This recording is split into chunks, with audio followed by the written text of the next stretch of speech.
Well, thank you so much for being here today. I have been so blessed to be able to spend my past few years working as the director of the South Dakota Grasslands Initiative and working with all of you.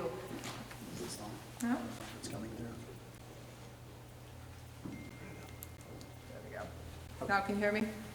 Same message. Thank you very much for letting me work with you over the past few years through the Grasslands Initiative.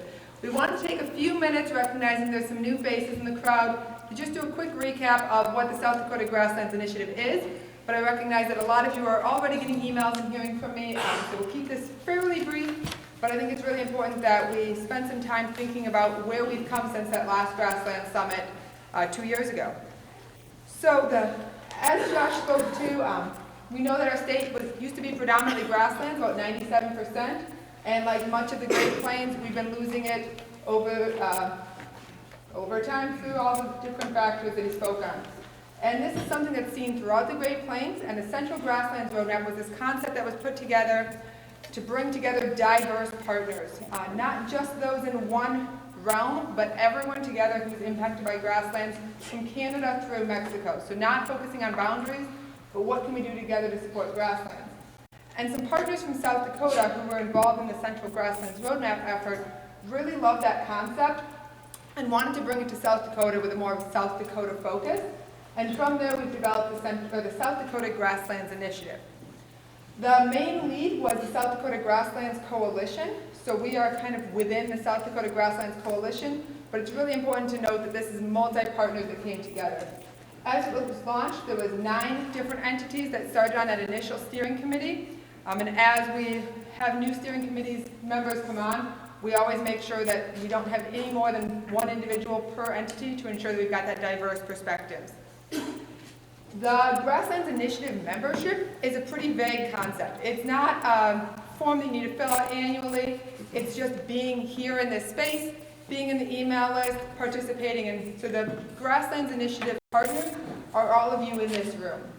We do have an email list that has about 500 names on it. If you're not on that email list, get added to it. It's a big part of our work is the communication aspect, so it's important that you know what's going on and you can choose to be as involved as you want. Maybe as a partner you're going to join a work group and help with a certain project, or maybe you're just going to know about different events happening and share it with your neighbors, and that's welcome as well. We have formal partners, so these are the entities like businesses, organizations that have signed on as formal partners. There's a banner there with many of them up front, but already that's outdated, which is fantastic. These are all partners that recognize, even though we have different missions and different why grasslands are important, we can all say, yes, we need grasslands in this state. And so we're working together in that. A lot of our work is focused on the 2 areas of communication and collaboration. So as we do the initiative, one of the things that we noticed as a gap was just knowing what's happening in the state. We already know that South Dakota is full of partners that want to work together and are doing a lot of things, but sometimes it's just the awareness. So we have quarterly partner meetings, we have quarterly partner newsletters, we also have quarterly calls that are just focused on woody encroachment happenings.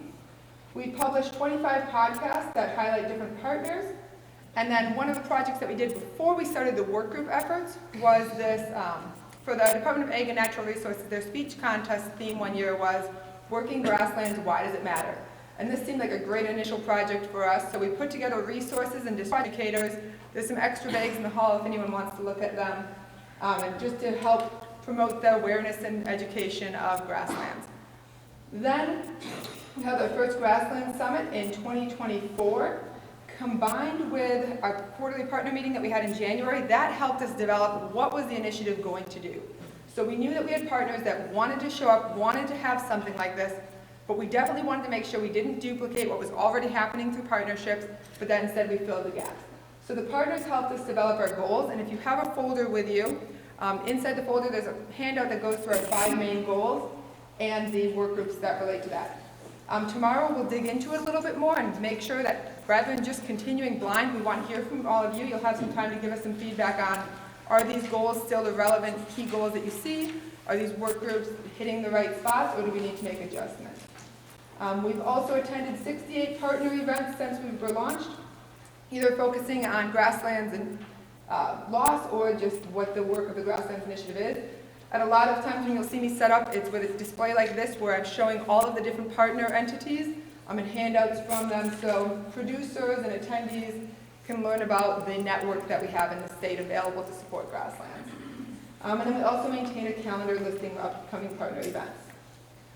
So since that first Grasslands Summit, we've kind of developed our mission, our core values, and these 4 work groups. And so today I'm going to invite a representative from each of the work groups to come up and give a quick recap of some of the high-level things that they've been doing over the past few years.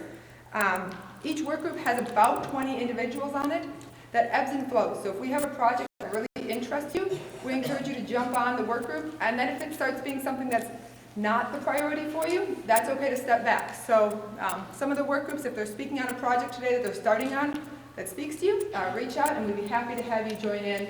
It's once a month we get on calls, and then there's a little bit of work outside of it depending on what the work group deems as a priority. So with that, our first work group update is going to be from Bobby on the outreach work group.